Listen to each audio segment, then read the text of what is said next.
Bum bum bum bum bum bum bum bum bum bum bum. The Peter Dislike Show.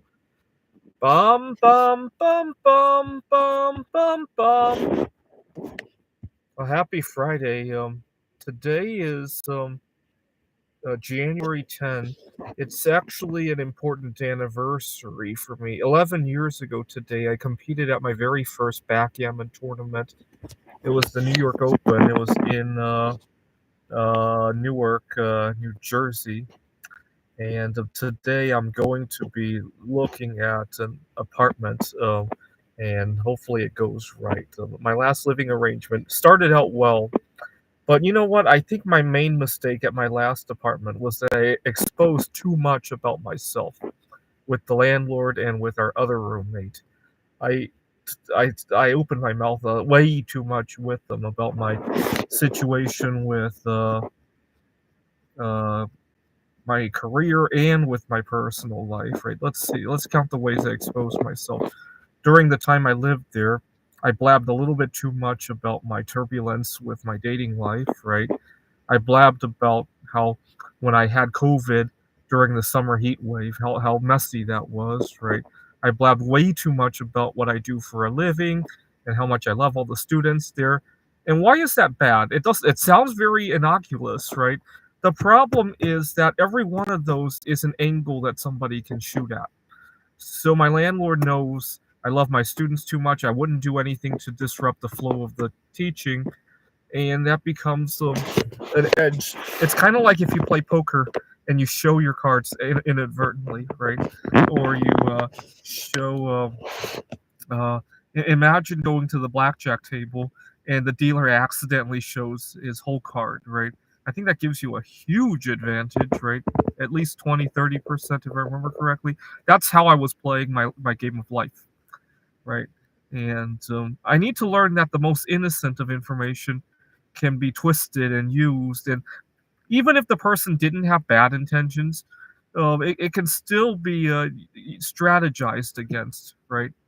And so I think that was my main downfall at my last apartment. I really do. I really do. Leave a comment if you've ever overshared.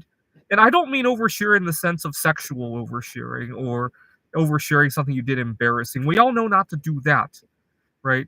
But overshare in the sense that you gave somebody information to use, right? That kind of oversharing is the kind that I need to work on not doing, right?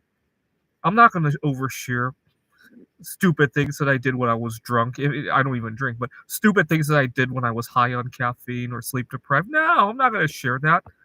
Actually, yesterday, I during my flight home, I talk a lot about people who get into air rage situations on the news. Yesterday, I had a few close calls with that, right? But I was the bigger person in it all.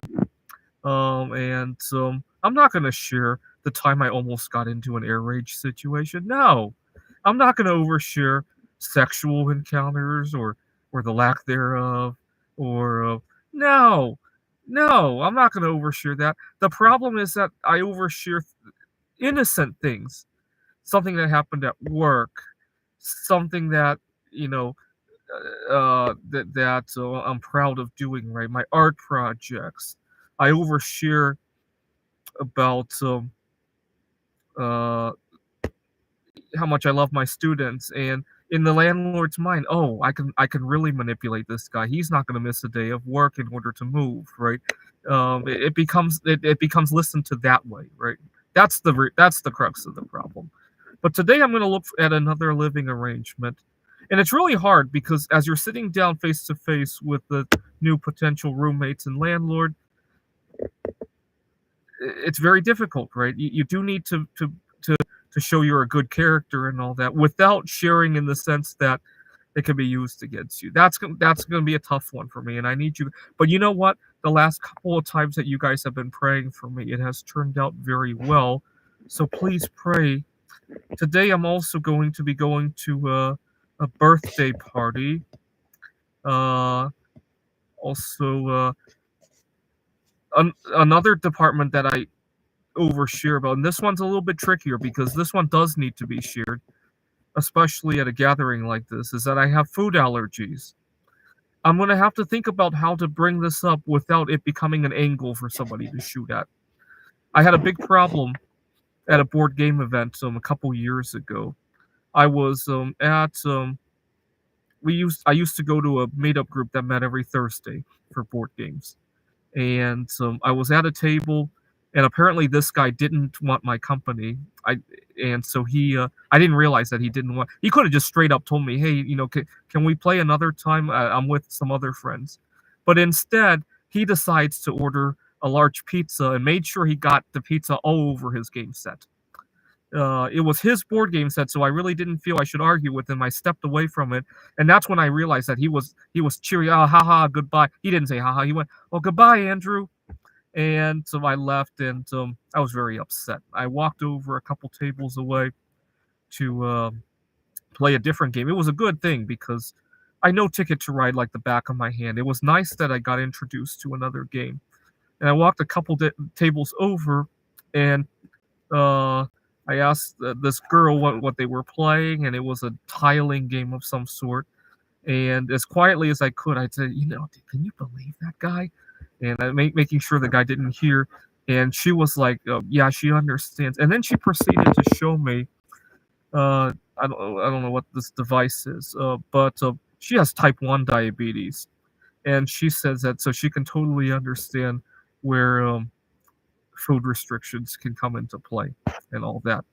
And so that was good. After we finished the game, she wanted to give me a hug, but I was already busy with other stuff. I was thinking about AI for programming that game that we had just played. And also at the time, I was juggling two jobs, my art projects. I was writing a publication. The thought of I was thinking about her when I first walked to the table, but then I heard she had this chronic health condition. The thought about juggling dating somebody who has a chronic health condition with all that just didn't go well with me at the time. And I never saw her again, and it's just really frustrating. And I actually got myself really embarrassed at the meetup because I went there a few more times and I never saw her again. And the long story short, I don't think I'm welcome there anymore. But uh, it's not that I have when I go to the party today, I still have to share about my food allergies, right? What other way can you refuse just about every food in this place and bring your own food? But at the same time, how do I share it in a way that it doesn't get used against me, right? That's something I'm gonna have to think hard about, right? All right. You know what? Maybe it was uh had that girl not told me she had type 1 diabetes, I might have made a move on her, at on that particular day. But you know what? Maybe it was God's arrangement because after all, I know a lot of good people nowadays. So please continue to pray for you. You got your prayers have been really helpful over this past week, especially with the date in Taiwan and with I still haven't found my miracle money though. So pray that today when I go to the birthday party, I find a rare coin. I don't know on the ground as I'm walking there or something like that. This is the Peter Dislike Show. Bum bum bum bum bum bum bum bum bum bum bum bum. The Peter Dislike Show. Bum bum bum bum bum bum bum. Please show your support by disliking this video. Bum bum bum bum bum bum bum bum bum bum bum bum. The Peter Dislike Show. Bum bum bum bum bum bum bum. Please show your support by disliking this video. Bum bum bum bum bum bum bum bum bum bum bum bum. The Peter Dislike Show. Bum bum bum bum bum bum bum. Bum bum bum bum bum bum bum bum bum bum bum bum. The Peter Dislike Show. Bum bum bum bum bum bum bum.